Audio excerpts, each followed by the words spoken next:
ঢাকা বিশ্ববিদ্যালয়ের একটি গুরুত্বপূর্ণ সামাজিক ও কার্যকলাপ কেন্দ্র ছাত্র শিক্ষক কেন্দ্র, যা আমাদের কাছে টিএসসি নামে বহুল পরিচিত। ঢাকা বিশ্ববিদ্যালয়ের প্রাণকেন্দ্র বলা হয় এই টিএসসিকে। এটিকে শিক্ষার্থীদের জন্য একটি মিলন মেলার স্থানও বলা হয়। টিএসসি শুধুমাত্র নাচ গান আর আড্ডার স্থানই না, এখানে পরিচালিত হয় অবহেলিত ও সাধারণ মানুষের জন্য নানান রকম কর্মকাণ্ড। বিগত সময়ে এই টিএসসি প্রাঙ্গণে বন্ধু বান্ধবদের সাথে আড্ডা দেওয়ার স্থান হিসেবে বেছে নিলেও বর্তমানে তা পরিণত হয়েছে মানব কল্যাণের হাটে। এখানে মানুষেরা আসছেন মানবতার কল্যাণে।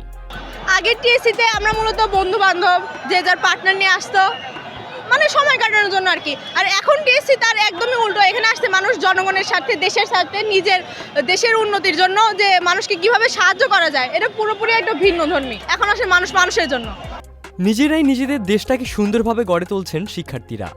টিএসসিতে ত্রাণ দিতে এসে ভিন্ন এক অনুভূতি কাজ করছে বলে জানান শিক্ষার্থীরা। একটা সময় যখন টিএসসিতে আসতাম, প্রায় আসা হতো আর কি ফ্রেন্ড সার্কেলদের সাথে, তখন আসতাম মূলত চা খাওয়ার জন্য কিংবা আড্ডা দেওয়ার জন্য। বাট আজকে এসে মনের তাগিদেই বাঙালিরা আসলে যে কোনো বিপদে সবাই যে একজোট হয়ে কাজ করেন এবং একজনের বিপদে আরেকজন যে এগিয়ে আসেন, এটাই তার প্রমাণ। একটা সময় মাদক সেবন, ছিনতাই, চাঁদাবাজির মতো বিভিন্ন ঘটনার খবর শোনা গেলেও বর্তমানে এই স্থানটি হয়েছে সম্পূর্ণ ভিন্ন। এই টিএসসিকেই বলছেন বর্তমান স্বাধীনতার ঘোষণার স্থান। বর্তমান যে স্বাধীনতার যে ঘোষণা যেখান থেকে এসেছে, এই জায়গা থেকে এসেছে বলে আমার মনে হয়। আগে নিরাপত্তাহীনতা একটা বড় ঝুঁকি ছিল টিএসসিতে, কিন্তু আপনার ছিনতাই হতো, নিয়মিত ছিনতাই হয়েছে। এই সিন্ডিকেটটাই এখানে নাই। এখন এখানে মানবতার গান হচ্ছে, কল্যাণের গান হচ্ছে। নানান সাংস্কৃতিক কর্মকাণ্ড এই টিএসসিতে হলেও বর্তমান প্রজন্মের শিক্ষার্থীদের যে একতাবদ্ধতার বহিঃপ্রকাশ, তা দিয়েই দেশটাকে আরও সুন্দরভাবে সংস্কারের কথা জানালেন এই শিক্ষার্থী। টিএসসিতে এসে একটা অন্যরকম ফিলিং হচ্ছে। সবাই দেখা যাচ্ছে সব বন্যার্থ মানুষদেরকে হেল্প করার জন্য এগিয়ে আসতেছে। এভাবেই সব দুর্যোগে সবার এগিয়ে আসা উচিত। এভাবেই আমরা আমাদের দেশকে এগিয়ে নিয়ে যেতে পারবো।